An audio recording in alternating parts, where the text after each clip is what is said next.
Practical روپ کب نظر آتا ہے؟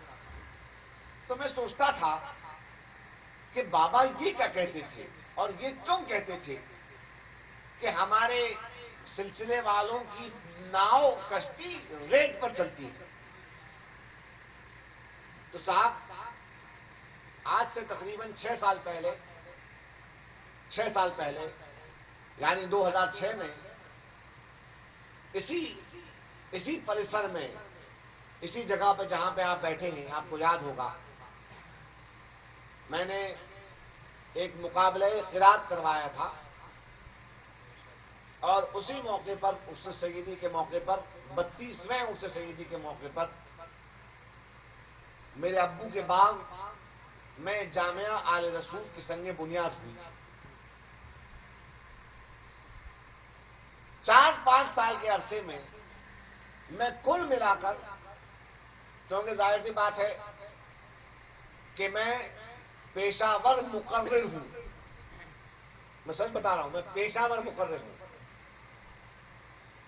میں اللہ تبارک و تعالیٰ کا لاکھ لاکھ شکر ہے کہ اس نے مجھے ایسے ماں باپ دیے کہ جنہوں نے میری تربیت کے لیے مجھے علم دین حاصل کرنے کی طرف رغبت دلائی. ایسا بڑا فضل ہے علماء کے لیے اللہ کی طرف سے کہ عالم دین کبھی بھوکا نہیں سو سکتا ہے کہ نہیں؟ عالم دین کبھی بھوکا نہیں سو سکتا، اتنی بڑی فضیلت ہے.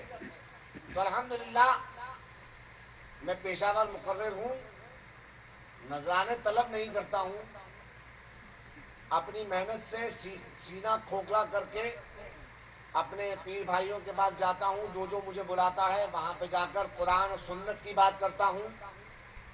رجسٹرڈ کمیٹیوں کی، رجسٹرڈ سجادہ نشینی کی باتیں نہیں کرتا، سنیت کی بات کرتا ہوں، سنی بنے رہنے کی بات کرتا ہوں، سنی بنانے کی بات کرتا ہوں. اگر کسی کافر کو مسلمان نہیں کیا تو کم سے کم مسلمانوں کو مرتد ہونے سے بچا دیا.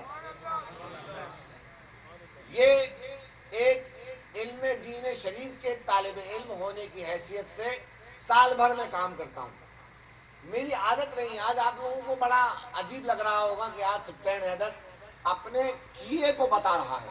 میں کبھی نہیں بتاتا کیونکہ مجھے معلوم ہے کہ سال بھر کا جو میری کریا ہوتی ہے، تو جس طرح سے کمپنی کے اندر سال بھر کے بعد آڈٹ ہوتا ہے اکاؤنٹ کا، دنیاوی اکاؤنٹ کا، تو میرے روحانی اکاؤنٹ کا آڈٹ سال بھر کے بعد عرس سیدی کے موقع پہ آتا ہے. دنیاوی اکاؤنٹ میں آڈٹ ہوتا ہے کس کا؟ فادر آف نیشن کا. یعنی کس نے ہرے گاندھی جی زیادہ کمائے اور پنک گاندھی جی زیادہ کمائے، ہے کہ نہیں؟ اور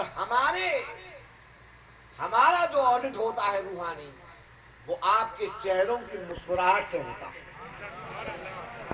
کیونکہ ہم یہ سمجھتے ہیں کہ ہمارا ہر ایک برکاتی اپنی اپنی جگہ پر ہمارے لیے بہت بڑا خزانہ ہے، بہت بڑا خزانہ ہے. الحمدللہ رب العالمین.